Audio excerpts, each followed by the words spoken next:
জনপ্রিয় চিত্রনায়ক সালমান শাহ হত্যা মামলায় এসেছে নতুন মোড়। ধরা পড়েছেন অন্যতম আসামি ডন। কিন্তু কে এই ডন? দীর্ঘ ২৮ বছর পর অপমৃত্যু মামলা থেকে হত্যা মামলায় রূপ নেওয়া ঘটনাটির রহস্য কি এবার পুরো উদ্ঘাটিত হবে? ডন জড়িত থাকার তথ্য দিয়েছিলেন সিনেমার মানুষ রিজভী আহমেদ ওরফে ফরহাদ, যিনি এই মামলার রাজসাক্ষী।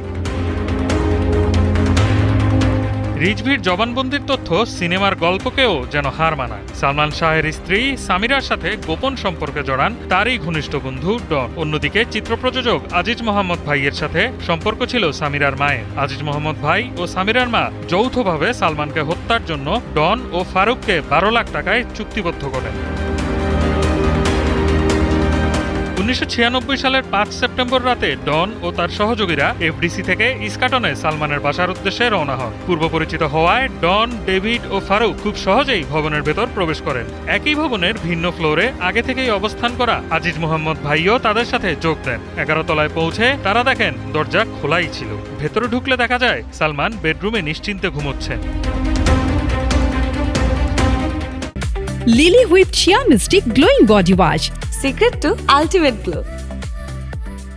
ঘরে ঢুকেই হামলাকারীরা সালমানের ওপর ঝাঁপিয়ে পড়ে। সামিরা ক্লোরোফর্ম মাখানো তুলা দিয়ে সালমানের নাক চেপে ধরেন, আর ডন বসে পড়েন তার বুকের উপর। এক পর্যায়ে ধস্তাধস্তি শুরু হলে সালমানকে সবাই মিলে ড্রেসিং রুমে নিয়ে যান। সেখানে তার পা বেঁধে ফেলা হয় এবং খালি সিরিঞ্জ দিয়ে বাতাস পুশ করা হয়। সালমান নিস্তেজ হয়ে পড়লে সিলিং ফ্যানের সাথে দড়ি বেঁধে বিষয়টিকে আত্মহত্যার রূপ দেওয়ার চেষ্টা চালানো হয়।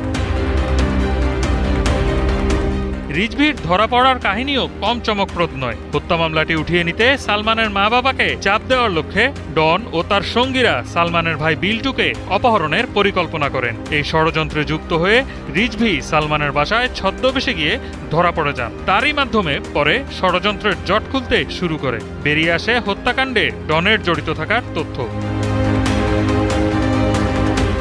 ডন গ্রেপ্তার হওয়ার খবর পেয়ে আশায় বুক বেঁধেছেন সালমানের মা নীলা চৌধুরী। তিনি বলেছেন, সালমানের মৃত্যুর পর ডন আমাকে নানাভাবে অপমান করেছে এবং আমার ছেলের নামে অনেক মিথ্যা অপবাদ দিয়েছে। এখন সবই আদালতে প্রমাণ হবে এমন আশাও ব্যক্ত করেন তিনি। এদিকে বাদী পক্ষের আইনজীবী বলেছিলেন, আলামত নষ্ট করার জন্য মামলার বিচারে সময় ক্ষেপণ করা হয়েছে প্রায় ২৫ বছর। তবে ডন গ্রেপ্তার হওয়ায় দীর্ঘদিন আটকে থাকা রহস্য কোথায় গড়ায়, এটাই এখন দেখার বিষয়।